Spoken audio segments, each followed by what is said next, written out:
Hello नमस्कार students, Radhe Radhe, सत श्री अकाल, अस्सलाम वालेकुम। स्वागत है आप सभी का ऑफिसर्स मैथ्स में।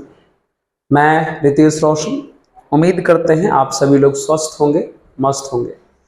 जैसा कि आप सभी मित्रों को पता है कि अभी वेक्टर यानी सदिश चैप्टर कंप्लीट करवाया जा रहा है, जिसमें हमने पिछले वीडियो में वेक्टर के बारे में बताया था, उसके कुछ टाइप्स के बारे में भी बताया था। और भी कुछ टाइप्स है, उसके बारे में आज हम लोग शुरू करेंगे। तो टोटल हमको लगता है नॉन कोप्लेनर वेक्टर तक कर लिए थे। तो आज जो है नेक्स्ट टाइप पर बात करेंगे, जिसका नाम है यूनिट वेक्टर।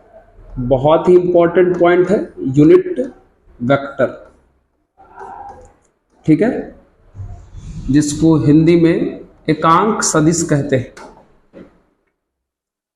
यूनिट वेक्टर यानी एकांक सदिश। समझिए ये क्या है, ठीक है। अ वेक्टर हैविंग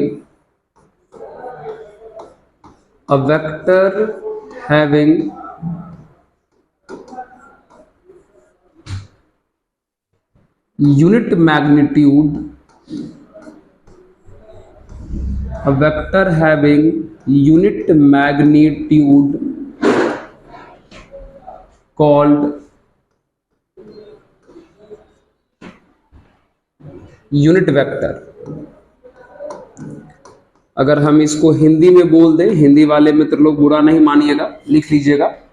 ऐसा सदिश जिसका परिमाण एक हो, ऐसा सदिश जिसका परिमाण एक हो, उसे एकांक सदिश कहा जाता है, उसे एकांक सदिश कहते हैं।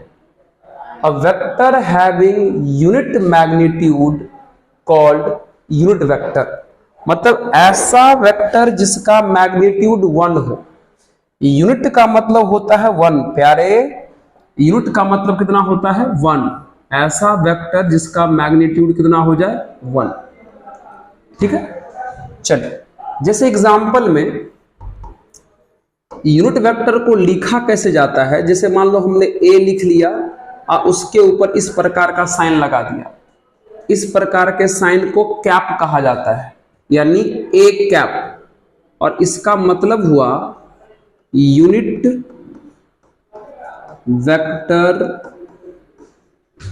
ऑफ वेक्टर ए, यानी किसी भी वेक्टर के यूनिट वेक्टर को दिखाना हो तो उसके ऊपर कैप लगा दीजिए। ए कैप का मतलब हुआ unit vector of vector A. समझ गए। जैसे अगर मान लीजिए, अगर इसको हिंदी में अगर बोलोगे तो सदिश ए का एकांक सदिश, इसे क्या कहा जाएगा, सदिश ए का एकांक सदिश। जैसे अगर मान लीजिए ऐसे लिख दिया जाए, बी लिख के ऊपर कैप, इसका क्या मतलब हुआ, बी लिख के ऊपर कैप, इसका क्या मतलब हुआ, unit vector of vector B. समझ गए। यूनिट वेक्टर कैप द्वारा रिप्रेजेंट किया जाता है, आप समझ गए। नेक्स्ट बात है कि अगर किसी भी वेक्टर का कैप फाइंड करना हो, कैप मतलब यूनिट वेक्टर, तो एक कैप बराबर फॉर्मूला होता है वेक्टर अपॉन वेक्टर का मैग्नीट्यूड। अच्छे से याद कर लीजिए इसको। एक कैप का फॉर्मूला होता है वेक्टर अपॉन वेक्टर का मैग्नीट्यूड, वेक्टर अपॉन वेक्टर का मैग्नीट्यूड। अगर हम आपको इस पर एग्जांपल दिखा दें तो देखिए एग्जांपल, जैसे मान लीजिए कि कोई वेक्टर ए है, उसका जो वैल्यू है 3i + 4j - 2k है, और कहा जाए इसका कैप निकालो, ए कैप, तो ए कैप बराबर हो जाएगा वेक्टर अपॉन वेक्टर का मैग्नीट्यूड। तो भैया वेक्टर ए का वैल्यू कितना है, 3i + 4j - 2k। अब इस पर ध्यान दीजिएगा कि ये जो मैग्नीट्यूड है ये कैसे फाइंड करते हैं। अगर मैग्नीट्यूड फाइंड करना हो तो सबसे पहले रूट लगा लेना, ध्यान से सुनो। अगर मैग्नीट्यूड फाइंड करना हो तो सबसे पहले रूट लगा लेना, उसके बाद आई के कॉफिशिएंट का स्क्वायर कर दीजिए, जे के कॉफिशिएंट का स्क्वायर कर दीजिए और के कॉफिशिएंट का स्क्वायर कर दीजिए। बस कितना हो जाएगा ये 3i plus 4j minus 2k और नीचे कितना आ जाएगा बताइए। ये आ जाएगा 9, ये 16, 16 9 25 और ये आ जाएगा 4 29 यानी √29।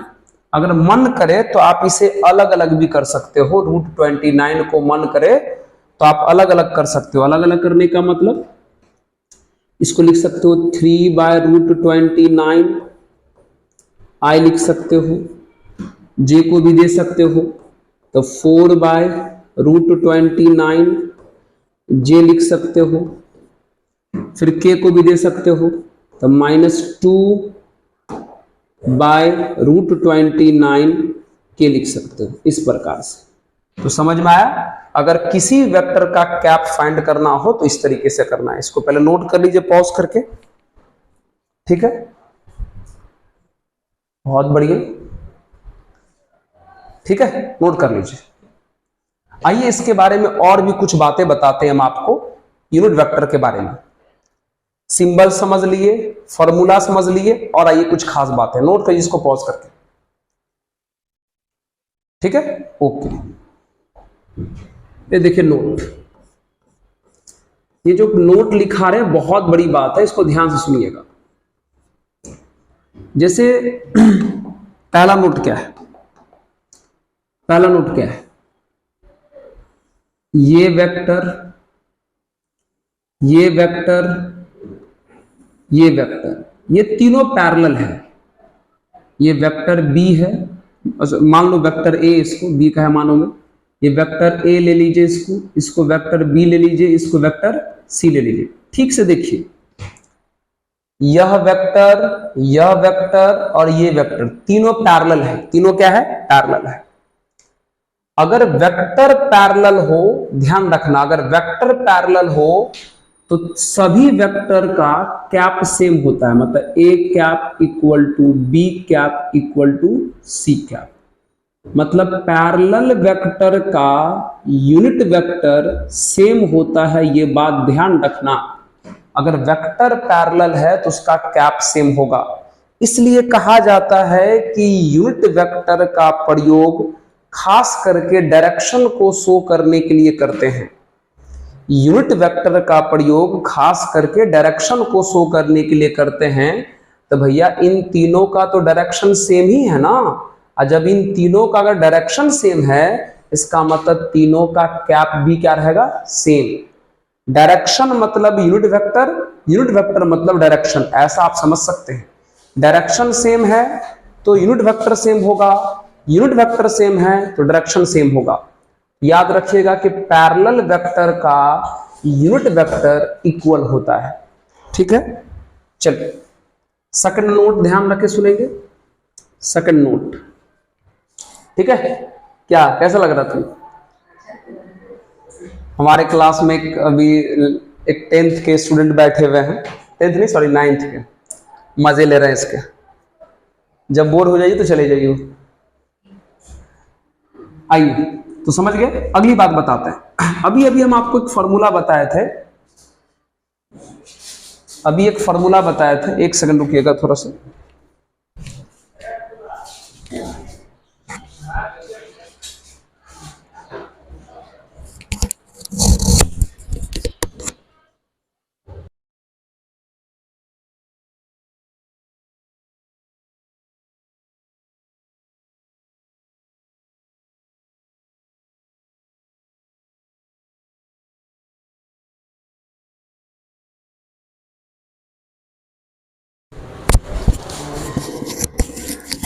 चलिए ठीक है, थोड़ा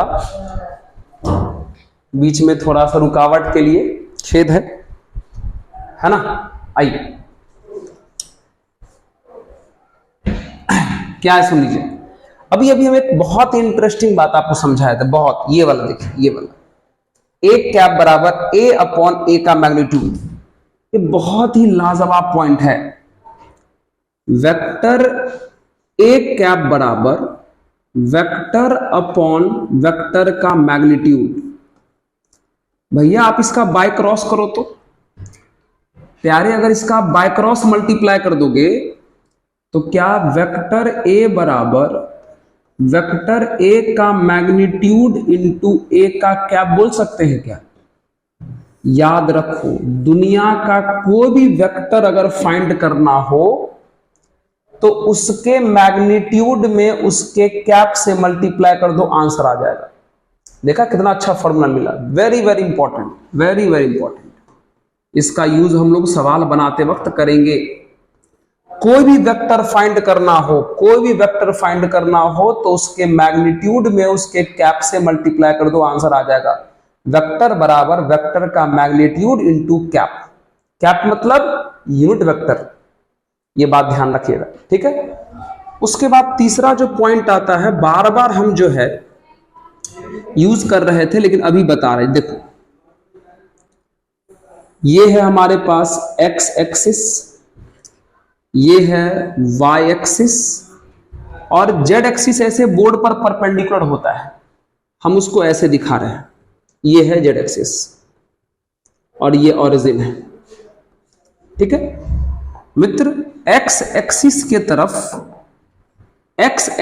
तरफ एक यूनिट वेक्टर लिया जाता है। कौन सा यूनिट वेक्टर? जिसे आई कैप कहा जाता है।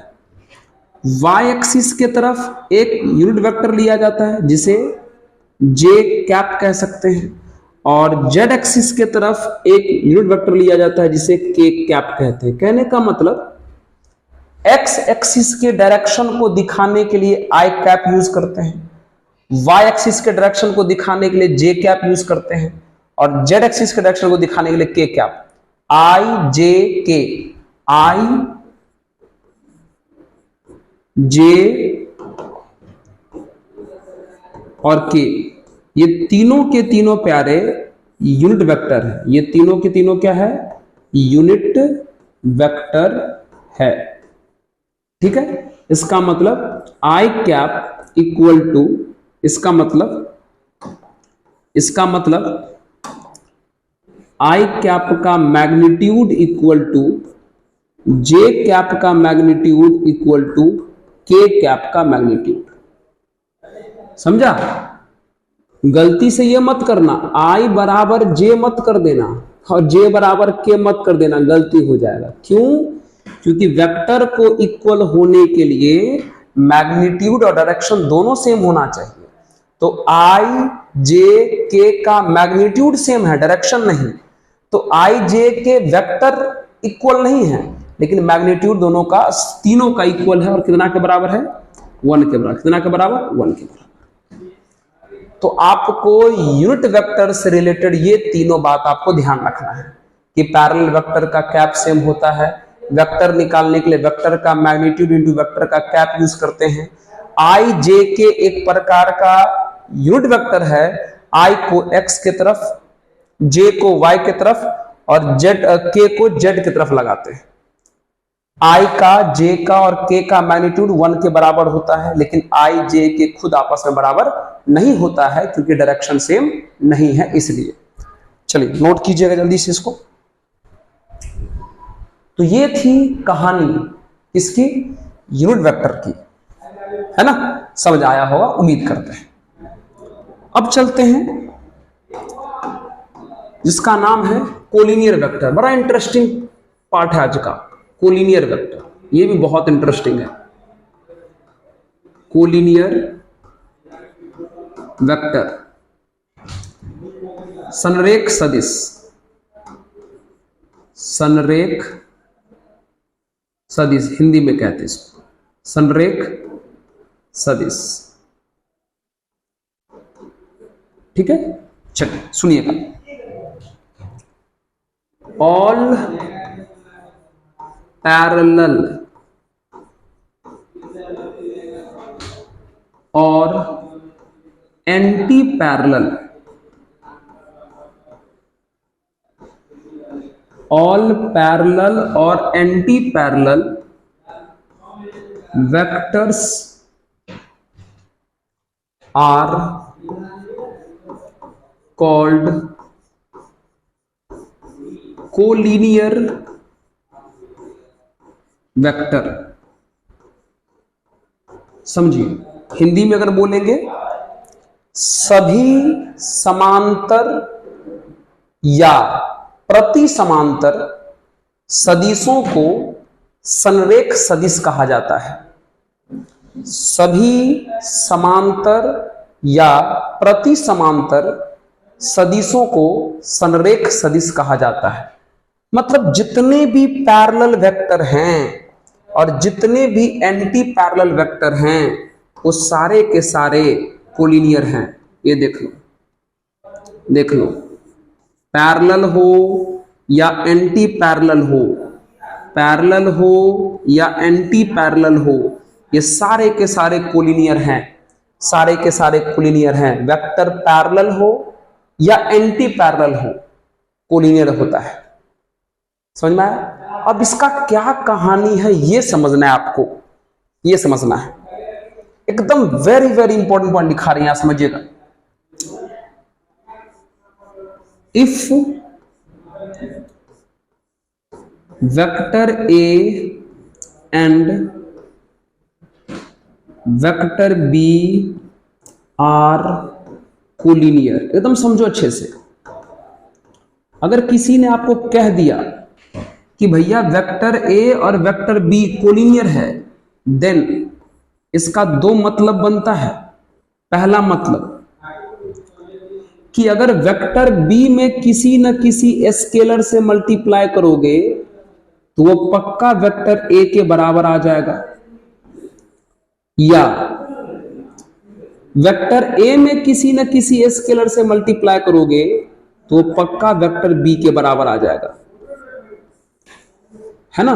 अगर दो वेक्टर कोलिनियर है, अगर दो वेक्टर कोलिनियर है तो या तो ये कंडीशन या तो ये कंडीशन हर हाल में सेटिस्फाई होगा। मतलब बी में जरूर ऐसा कोई ना कोई स्केलर होगा जिससे मल्टीप्लाई करोगे तो ए के बराबर आ जाएगा, या जरूर ऐसा कोई ना कोई स्केलर होगा जिससे ए में मल्टीप्लाई करोगे तो बी के बराबर आ जाएगा। स्केलर मतलब नंबर, स्केलर मतलब नंबर, संख्या। जरूर कोई ना कोई संख्या होगा जिससे इसमें करोगे मल्टीप्लाई तो इसके बराबर होगा, और जरूर कोई ना कोई संख्या होगा जिससे इसमें करोगे मल्टीप्लाई तो इसके बराबर होगा। अगर ऐसा है तब एक कोलिनियर होगा, और अगर ऐसा नहीं है तो कोलिनियर नहीं होगा। आइए हम आपको दिखाते हैं, very very important, very very important. A और बी को कोलिनियर होने के लिए यह बात हर हाल में लागू होना चाहिए, ठीक है। अब देखिए इसमें क्वेश्चन बना के दिखाते हैं आपको, है ना। कर लीजिए जल्दी से नोट। ओके, आइए दिखाते हैं। थोड़ा थोड़ा कुछ भी अगर इधर का बात अगर आ रहा हो आपके कानों तक तो थोड़ा हमको माफ कर दीजिएगा। चलिए, क्वेश्चन है, prove that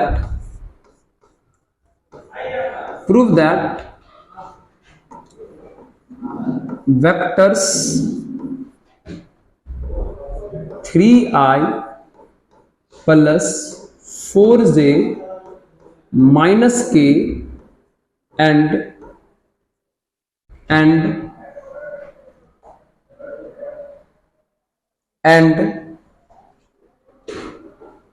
9i plus 12j minus 3k are collinear. ठीक है, प्रूफ करना है कि ये जो दो वेक्टर दिया है, एक ये और ये दोनों कोलिनियर है, प्रूफ करना है। मतलब संरेख है, सिद्ध करना है। ये वेक्टर और ये वेक्टर संरेख है, सिद्ध करना है। कैसे होता ध्यान दो, बोर्ड पर अच्छे से ध्यान दो, कैसे करोगे। चलिए एक काम करिए, दोनों में से एक वेक्टर को हम a मान लेते हैं, तो वेक्टर a बराबर हो जाएगा 3i प्लस 4j माइनस के। एक वेक्टर को b मान लीजिए, तो वेक्टर b बराबर हो जाएगा 9i plus 12j minus 3k। ठीक है, अब बताइए इन दोनों में से जिस वेक्टर का वैल्यू नंबर थोड़ा बड़ा बड़ा हो उसको लेके बढ़ो। इन दोनों में से किस वेक्टर का नंबर बड़ा बड़ा है? सर बी का है। चलो लिखो, बढ़ो बी को। तो vector B equal to 9i plus 12j minus 3k। Okay sir, चलिए तो वेक्टर बी इक्वल टू, इसमें से क्या कॉमन कर सकते हो? 3, तो 3 कॉमन कर लोगे तो ये हो जाएगा 3i plus 4j minus k हो जाएगा। ओके सर, अब गौर से देखना कि वेक्टर b इक्वल टू 3 और ये जो कहानी है 3i plus 4j minus k, वो किसके बराबर है? a के बराबर। तो क्या इस पूरे के जगह a रख सकते हैं? तो देखो, हमने आपको कहा था कि अगर वेक्टर कोलिनियर है तो पक्का a में किसी न किसी नंबर से मल्टीप्लाई करोगे तो b के बराबर आ जाएगा। देखो देखो देखो, a में किसी न किसी स्केलर से मल्टीप्लाई करोगे तो b के बराबर आ जाएगा। तो हो गया ना, यानी a में 3 से गुना करने पर b के बराबर हो गया। इससे यह साबित हो गया कि vector a and b are collinear. Hindi में a और b संरेख है, सिद्ध हो गया। अच्छा, एक बात पता है आपको? पता है, ध्यान सुनना, कोलिनियर यानी संरेख में या तो वेक्टर पैरेलल होता है या तो एंटी पैरेलल होता है। अब अगर आपसे कोई पूछे कि बताओ ये पैरेलल का केस है कि एंटी पैरेलल का, तो आप इस नंबर पे ध्यान देना, इस 3 पर। बताइए 3 पॉजिटिव है कि निगेटिव? सर पॉजिटिव है। अगर नंबर पॉजिटिव रहे तो समझ जाना कि वेक्टर a और वेक्टर b पैरेलल हो गया। समझ में आया भैया? कोलिनियर यानी संरेख का तो 2 ही केस है, या तो पैरेलल या तो एंटी पैरेलल। तो ये तो चलो कोलिनियर प्रूफ हो गया। आपसे पूछेगा कि बताइए कोलिनियर प्रूफ होने पर ये कौन सा केस है, पैरेलल का कि एंटी पैरेलल का? तो आप इस नंबर को देख लेना, अगर ये 3 प्लस में रहा तो पैरेलल होगा, और अगर 3 माइनस में रहा तो एंटी पैरेलल। मतलब यहां कोई भी नंबर रहे, 3 कोई जरूरी नहीं है, अगर यहां वाला नंबर अगर प्लस में रहा तो पैरेलल, और यहां वाला नंबर अगर माइनस में रहा तो एंटी पैरेलल। क्लियर है? आइए एक एग्जांपल और करते हैं। आइए तो नोट कीजिए, पॉज कीजिए, नोट कीजिए, पॉज कीजिए और नोट कीजिए। ठीक है,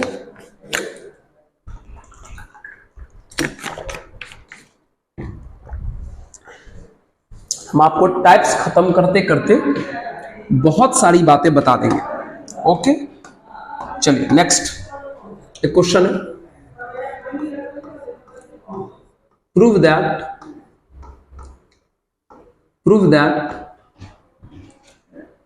-4i -8j और +2k and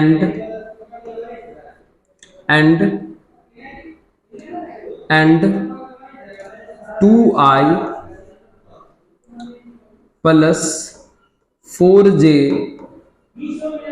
माइनस के आर कोलिनियर। ठीक है, सिद्ध करना है कि ये और ये वाला वेक्टर जो है कोलिनियर यानी संरेख है। ठीक है, आइए फिर से वही कहानी, कुछ मान लीजिए। चलो हम पहला वाले को a मान लेते हैं, -4i -8j +2k। ठीक है, चलो इसको b मान लीजिए,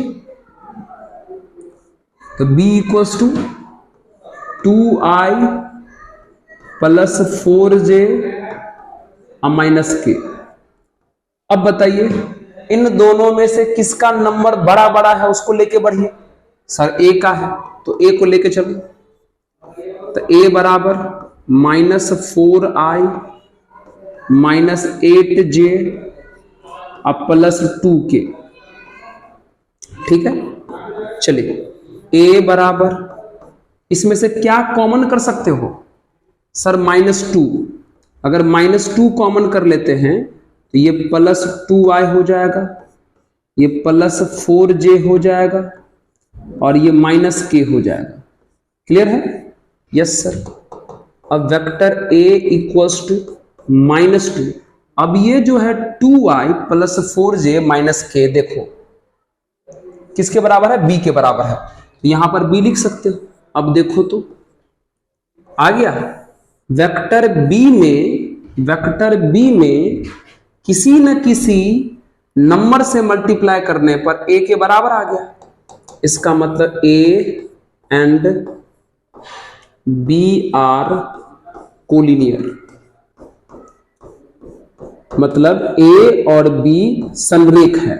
अब अगर आपसे पूछेगा कि बताओ यहां पर कोलिनियर का कौन सा केस है, पैरेलल की एंटी पैरेलल, तो बताओ ये नंबर प्लस में है कि माइनस में, सर माइनस में है, इसका मतलब सर माइनस में है, इसका मतलब a and b are anti parallel, प्रति समांतर, एंटी पैरेलल। ठीक है, या तो समांतर होता है या तो प्रति समांतर होता है, तो भैया प्रति समांतर हुआ। समझे कि नहीं हमारी बात? नोट कर जल्दी से, इसको जल्दी से नोट कर लीजिए। तो चलिए, तो ये थी कहानी भैया कोलिनियर की। अब आगे बढ़ा जाए, पॉज करके नोट कर लीजिए। चलिए अब हम बात करते हैं को इनिशियल वेक्टर, को इनिशियल वेक्टर्स। ठीक है, को इनिशियल वेक्टर है ना। चलिए को इनिशियल वेक्टर ये क्या है समझिए। वेक्टर्स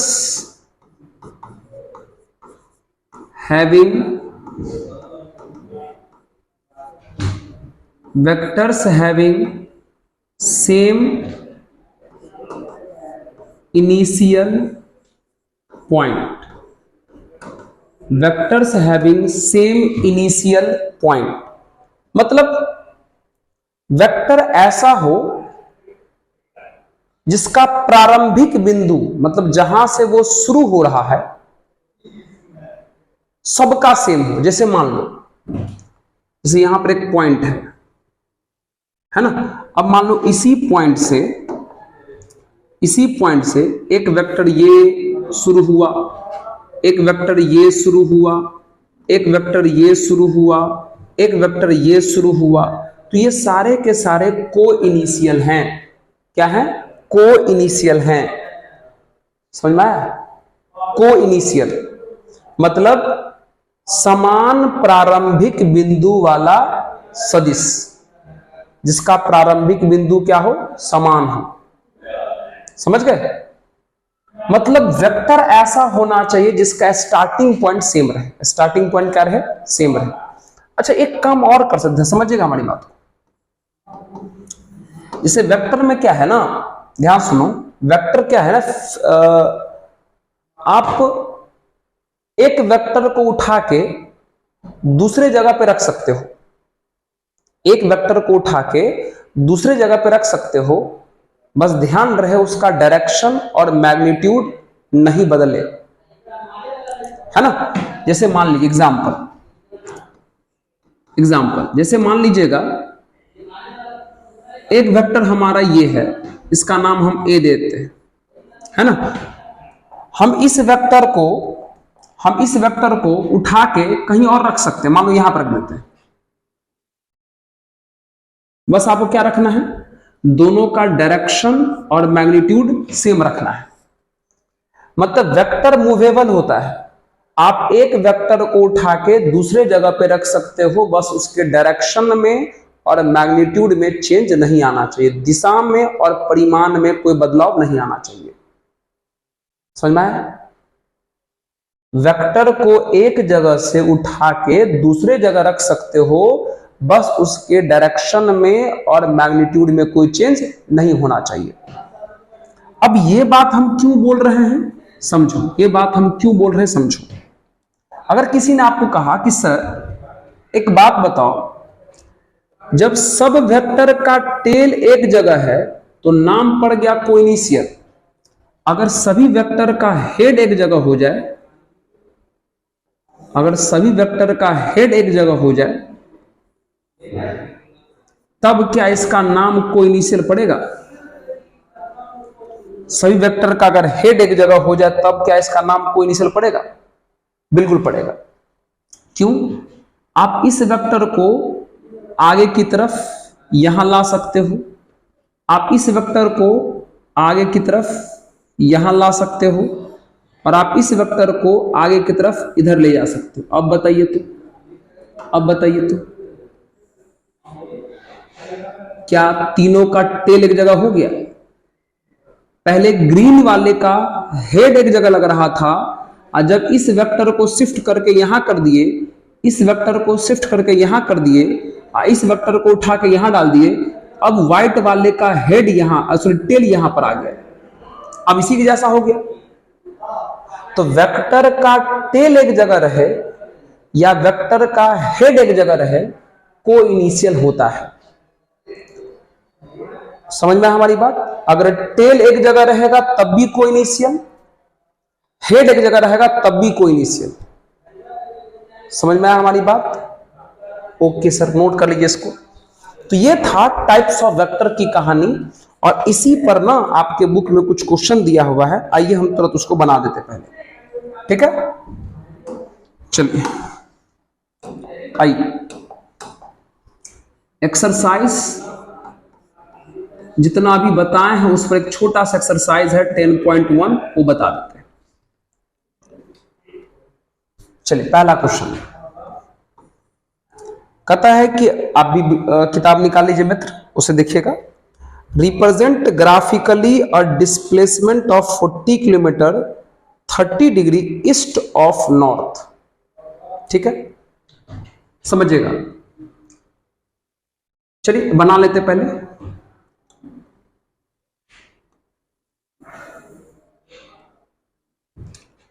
चार डायरेक्शन पहले बना लीजिए।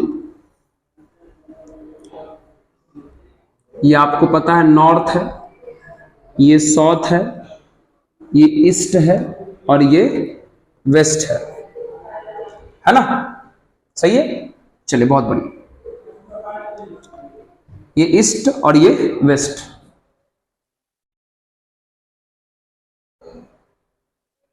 ठीक है, ओके।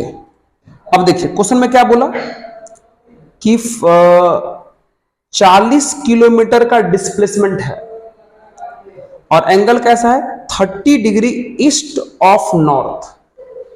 ईस्ट ऑफ नॉर्थ का मतलब हुआ, ईस्ट ऑफ नॉर्थ मतलब ये ईस्ट है ये नॉर्थ है, तो ईस्ट और नॉर्थ के बीच एक वेक्टर ड्रॉ कीजिए।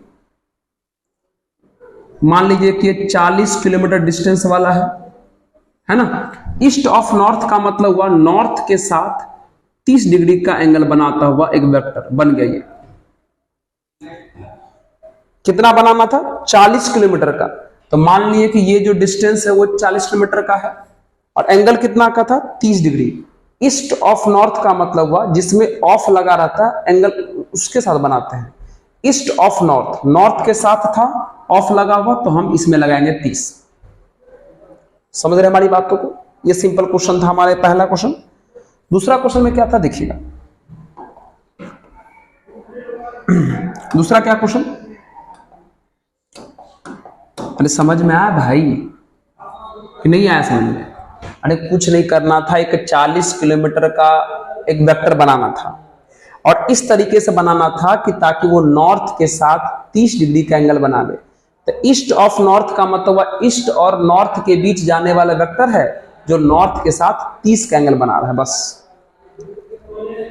Classify the following measure as scalar and vector, बताना है कि कौन स्केलर है कौन वेक्टर है। पहला है 10 kg, 10 kg जो मास का होता है यूनिट और मास स्केलर होता है, मास स्केलर होता है, ठीक है। अगला है 2 मीटर, ये ए नंबर ले लो इसको। अगला है 2 मीटर नॉर्थ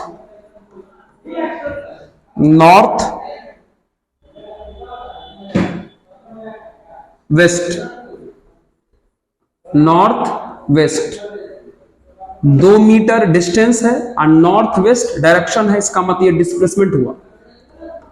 ये क्या हुआ? डिस्प्लेसमेंट। और डिस्प्लेसमेंट क्या होता है? वेक्टर क्वांटिटी होता है। क्या होता है? वेक्टर क्वांटिटी, ठीक है। सी नंबर में है 40 डिग्री, 40 डिग्री जो एंगल है यानी कोण, और एंगल क्या होता है? स्केलर। एंगल क्या होता है? स्केलर। फिर डी नंबर 40 वॉट जो पावर होता है, शक्ति, पावर, ये भी स्केलर है। स्केलर मतलब अदिश, स्केलर मतलब अदिश। फिर उसके बाद 10 के पावर -19 कूलम है, 10 के पावर -19 कूलम है, ठीक है। 10 के पावर -19 कूलम है। अच्छा, स्पेलिंग कूलम का गलती लिख दिया क्या? COULOMB कूलम है।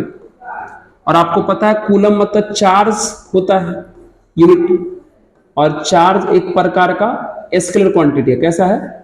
स्केलर, अदिश राशि है। उसके बाद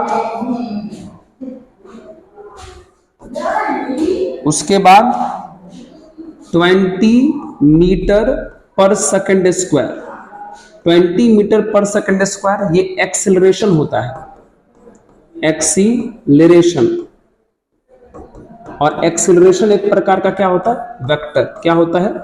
वेक्टर, है ना। चलो नोट जल्दी से कीजिए, तो इसको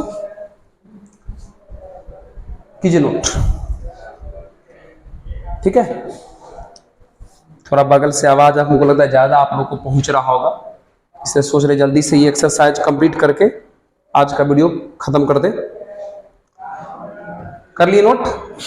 चलिए 3rd नंबर क्वेश्चन देखिए। 3rd नंबर फिर से वेक्टर स्केलर बताना है। पहला है टाइम पीरियड, टाइम पीरियड समय अंतराल, समय स्केलर होता है, समय स्केलर। दूसरा है डिस्टेंस, डिस्टेंस स्केलर है, डिस्टेंस स्केलर है। उसके बाद फोर्स, ये तो जग जाहिर है वेक्टर है, फोर्स वेक्टर है। उसके बाद वेलोसिटी, वेलोसिटी वेक्टर है, वेलोसिटी वेक्टर है। उसके बाद work done, work done scalar है, वर्क डन स्केलर है, ठीक है। ये हुआ। चलिए उसके बाद 4 नंबर ठीक है, आइए एक पिक्चर दिया हुआ है 4 नंबर, एक पिक्चर दिया हुआ है, पहले पिक्चर बना लीजिए। ये स्क्वायर शेप का एक पिक्चर दिया हुआ है, कहां कहां एरो लगा हुआ है, यहां लगा हुआ है, इसका नाम ए है। उसके बाद यहां लगा है, इसका नाम बी है। और फिर यहां लगा है, इसका नाम सी है। और यहां लगा है, इसका नाम डी है। ठीक है, चलो सबसे पहला बोला कि को इनिशियल कौन है, इसमें से बताइए।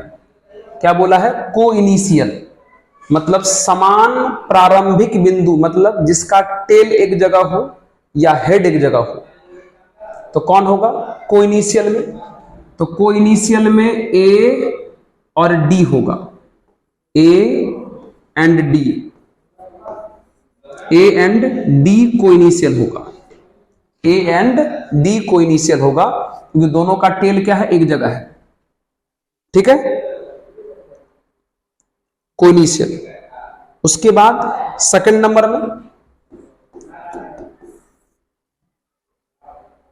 इक्वल। इक्वल का मतलब लेंथ भी सेम, डायरेक्शन भी सेम। कौन है? हाँ, डी और B, D and B, D and B. देख लो, डी का और बी का लेंथ भी सेम है, डायरेक्शन भी सेम है। उसके बाद तीसरा collinear but not equal. Collinear है लेकिन इक्वल नहीं है, कोलिनियर है इक्वल नहीं है। इसका मतलब यह हुआ कि एंटी पैरेलल होगा वो। इसमें तो डिस्टेंस आपको इक्वल दिख रहा है, इन दोनों का लेंथ इक्वल है, इन दोनों का लेंथ इक्वल है। आपको कोलिनियर चाहिए, इक्वल नहीं चाहिए, मतलब एंटी पैरेलल वाला चाहिए, एंटी पैरेलल।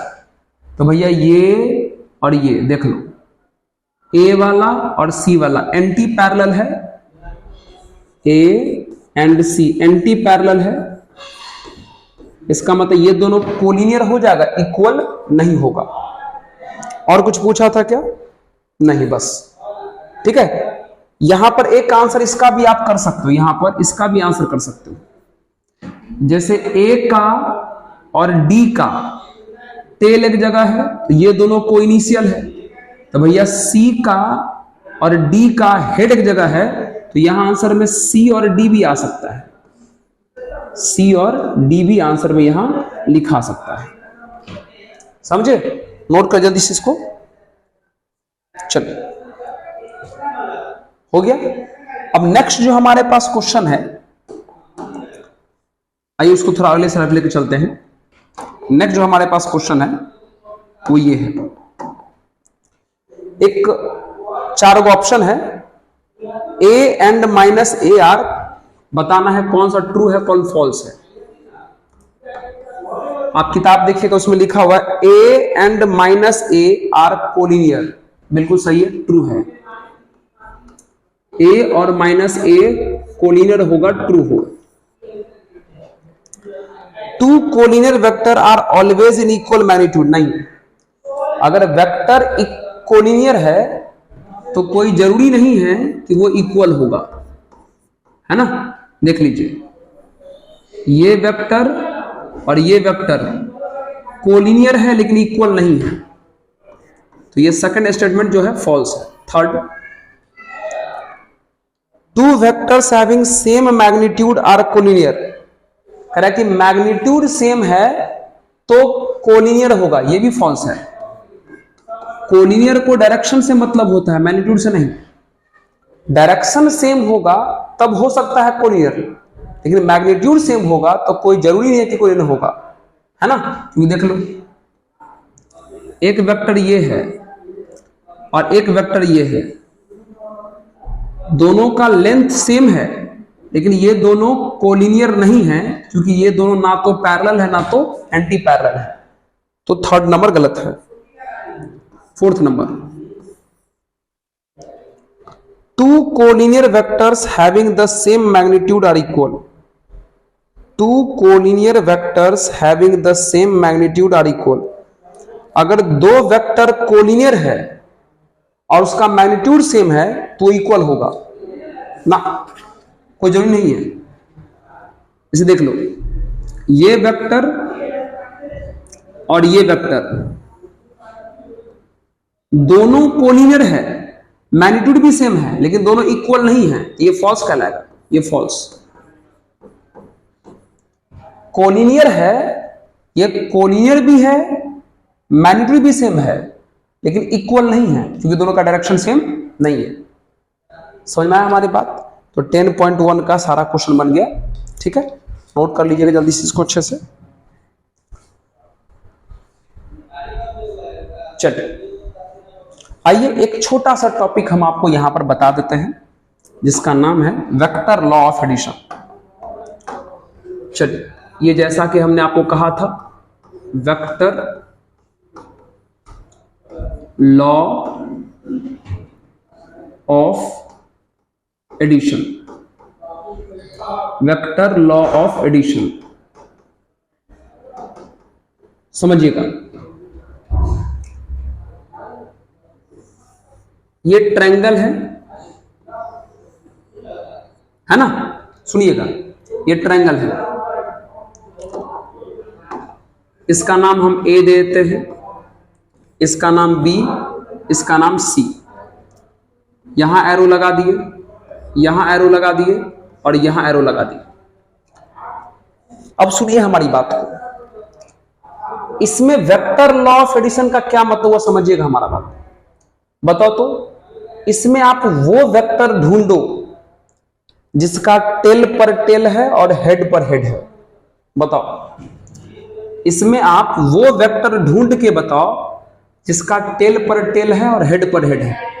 तो कहोगे सर ये जो बी ए वेक्टर है, ठीक से देखो बी ए वाले को, बी ए का टेल पर टेल है और हेड पर हेड है, टेल पर टेल है, हेड पर हेड है। तो जिस वेक्टर का टेल पर टेल हो और हेड पर हेड हो, वो वेक्टर जो है बाकी दोनों वेक्टर का सम होता है, यानी BC प्लस CA के बराबर होगा। समझ में आया? जिस वेक्टर का टेल पर टेल हो और हेड पर हेड हो तो वो बाकी सभी वेक्टर का सम होता है। इस BA का टेल पर टेल था, हेड पर हेड था, ये जो BA बराबर है वो BC प्लस CA होगा। एक और पिक्चर देखिए, इस पिक्चर में देखिए, इस पिक्चर में देखिए, इस पिक्चर में देखिए,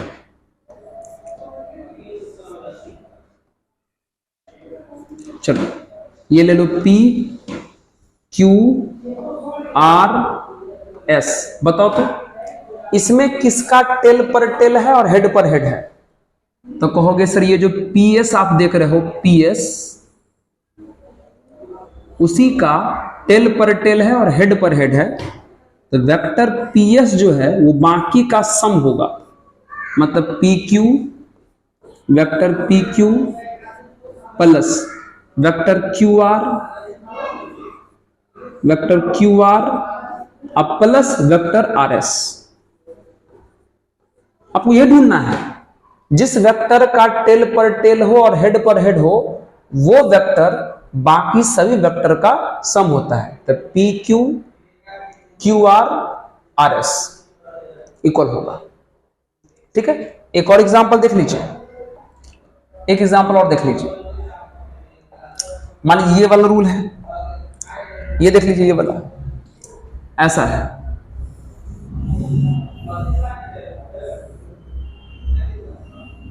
ठीक है, ये L, ये M, ये N, ये P और ये Q।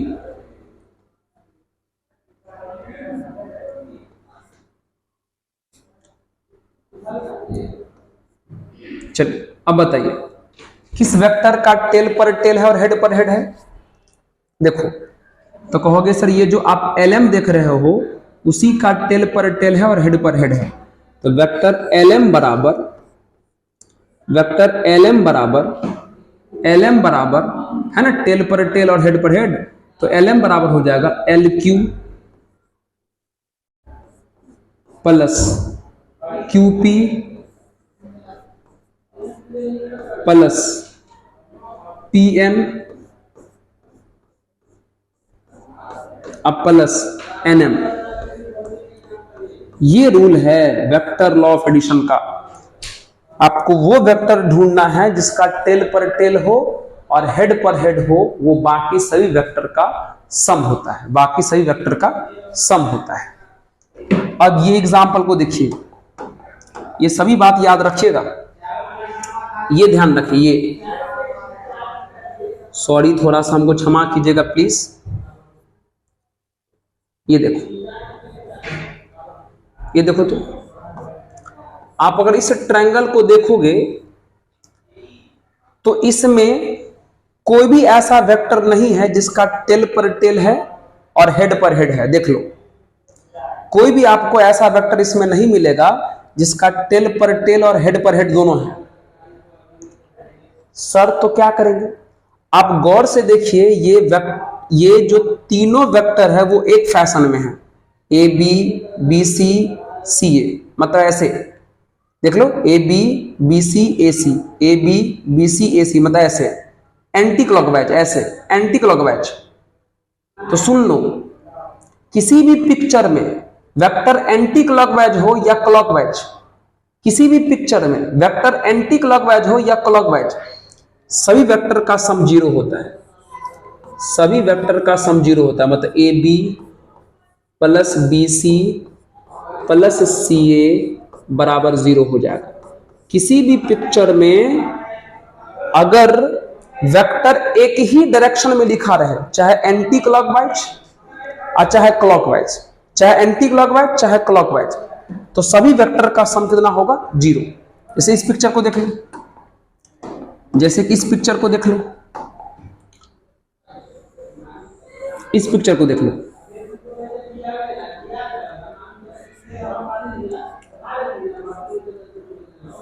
ठीक है। चलो इसका नाम ए देते हैं, इसका नाम बी, इसका नाम सी, इसका नाम डी। देख लो, पहले तो ये देखो कि क्या किसी का हेड पर हेड या टेल पर टेल है? क्या किसी का हेड पर हेड या टेल पर टेल है? तो बोलोगे नहीं सर। तो आप गौर से देखो, सभी एक ही फैशन में हैं, A B C D, A B C D, मतलब ऐसे है क्लॉकवाइज। तो वेक्टर क्लॉकवाइज रहे या एंटी क्लॉकवाइज, सबको ऐड करने पर कितना आता है? जीरो। ये बात ध्यान रखिएगा, ये बात ध्यान रखिएगा अच्छे से, प्लीज अच्छे से ध्यान रखिएगा।